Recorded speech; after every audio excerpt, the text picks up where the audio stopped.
Donald Trump has become the latest US president to find himself at odds with Benjamin Netanyahu after reportedly clashing with the Israeli Prime Minister over military action in Lebanon that has thrown Washington's Iran diplomacy into crisis. Tehran responded to Israel's strikes on Lebanon's by threatening to suspend talks to extricate US. Potential setback to Trump's efforts be hem from an unpopular war with Iran. Security agencies from the Five Eyes alliance, which includes the United States and Britain, issued a warning on Wednesday about Chinese spies aggressively using online job platforms to recruit people with access to sensitive information. Safeguarding Our Secrets bulletin says China's military intelligence services were using a wide array of professional networking sites and online recruitment services to target those in government, the military, or anyone who could access classified information. A Democratic lawmaker in the United States has grilled top diplomat Marco Rubio on whether Israel has nuclear weapons, but the Secretary of State did not provide a clear answer. Most of the world assesses that they do. Rubio told Congressman Joaquin Castro at a hearing on Wednesday, though he refused to share Washington's own position on Israel's nuclear weapons.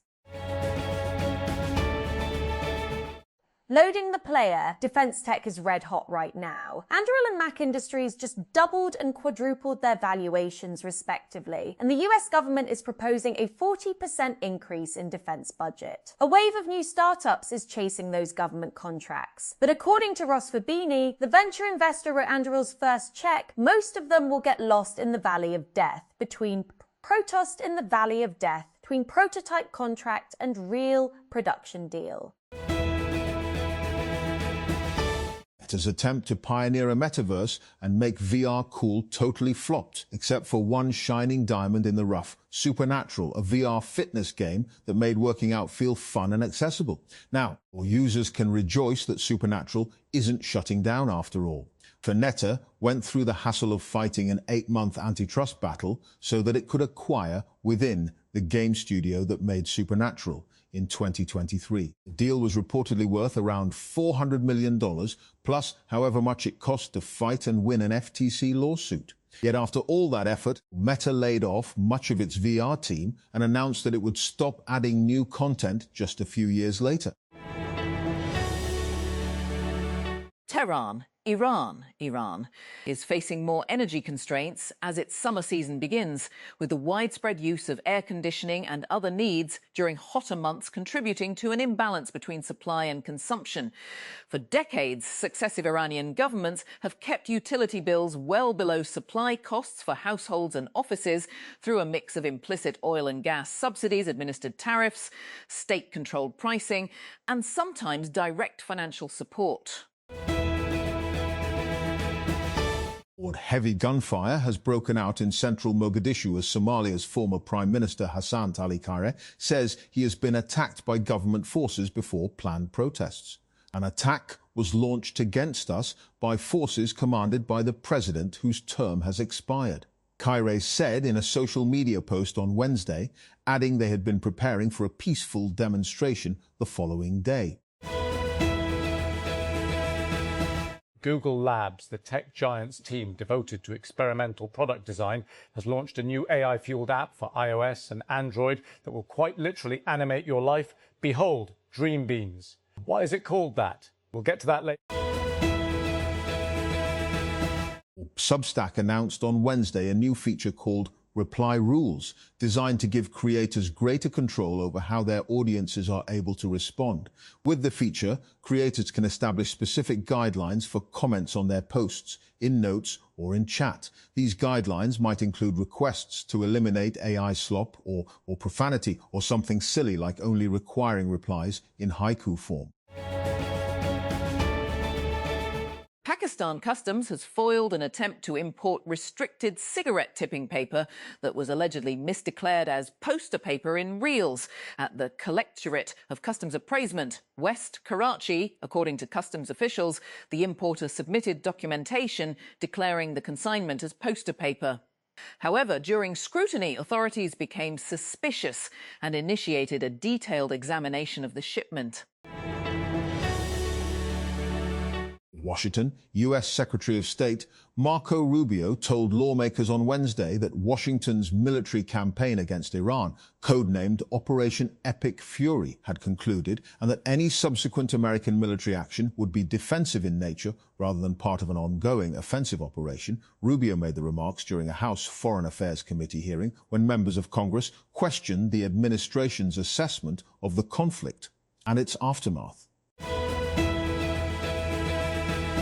The Ebola outbreak raging in Central Africa had a big head start, the World Health Organization chief acknowledged Wednesday, but insisted efforts to rein in the deadly virus were making progress. The outbreak, which was declared on May 15 in the Northeastern Democratic Republic of Congo, DRC, has so far been confirmed to have infected 359 people, including 61 who have died. In the latest edition of its State of Play, broadcast on Tuesday, PlayStation unveiled some intriguing new offerings as well as expanded gameplay and release dates for games already on the radar. Some of the standouts include the reveal of God of War, Lofe, a spin-off featuring protagonist Kratos' wife Faye, and a blood-soaked demo of Marvel's Wolverine.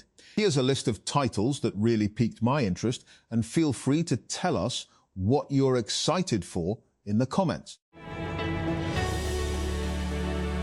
Oscar-nominated German director Wim Wenders has said he will block future access to his 1975 film Wrong Move after appeals from actress Nastassja Kinski, who was filmed topless when she was 13. Last month, Kinski told a German newspaper she had been asking Wenders to change the film for years. "That was my first film, he was my first director, and he didn't protect me," she told the Süddeutsche Zeitung.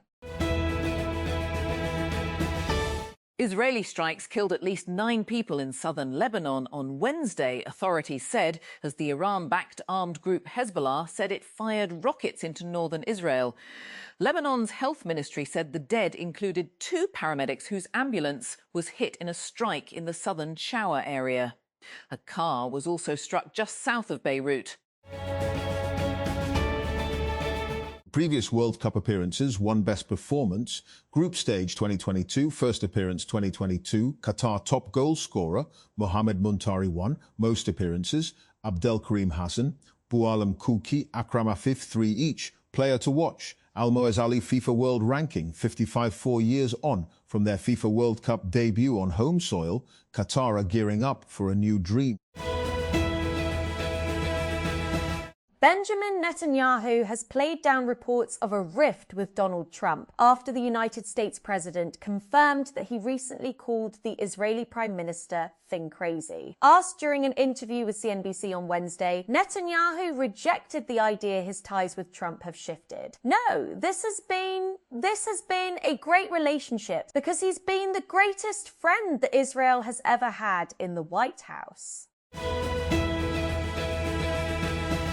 The administration of US President Donald Trump has proposed new tariffs of up to 12.5% on imports from 60 economies after determining they had failed to curb trade in goods made with forced labor, an assertion that was rejected by US trading partners. The proposal from the Office of the United States Trade Representative, USTR, issued late on Tuesday, comes from a Section 301 unfair trade practices investigation designed to help rebuild US President Donald Trump's emergency tariffs, struck down by a US Supreme Court decision in February. Brazilian President Luiz Inácio Lula da Silva has decried newly proposed United States tariffs, saying he could not accept the treatment his country had received. The rebuke on Wednesday came a day after the administration of US President Donald Trump announced the 25% tariff on certain Brazilian imports, appearing to roll back an emerging détente between the two countries. Israel has continued to wage fierce attacks across Lebanon, including near the capital, Beirut, killing 9 people and injuring others, even as US-mediated talks between Israeli and Lebanese officials progress in Washington. The Israeli attacks on Wednesday struck at least 10 vehicles, in one case directly targeting an ambulance, according to Lebanon's Ministry of Public Health, and in another occurring just several kilometers south of Beirut, the country's state media reported.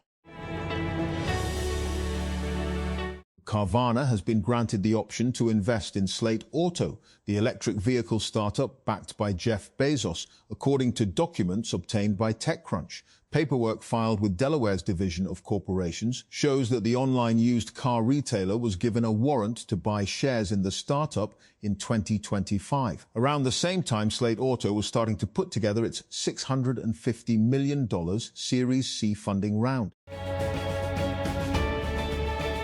Wearable health tech startup Ultrahuman said hackers gained unauthorized access to customers' wellness data after stealing an employee's credentials through malware. On Wednesday, the India-based startup informed affected customers of the incident via email, stating that the breach occurred on March 27 and involved a system used for internal analytics. The company said it detected the intrusion promptly, took the affected system offline, and revoked all access.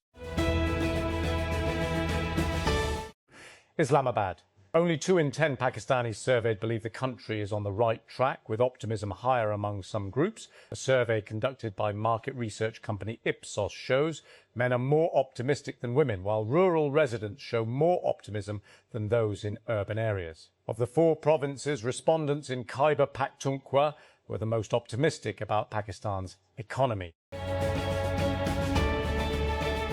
The US has announced new tariffs of 10 to 12.5% on dozens of countries, accounting for almost all its imports over concerns they are not doing enough to tackle forced labor.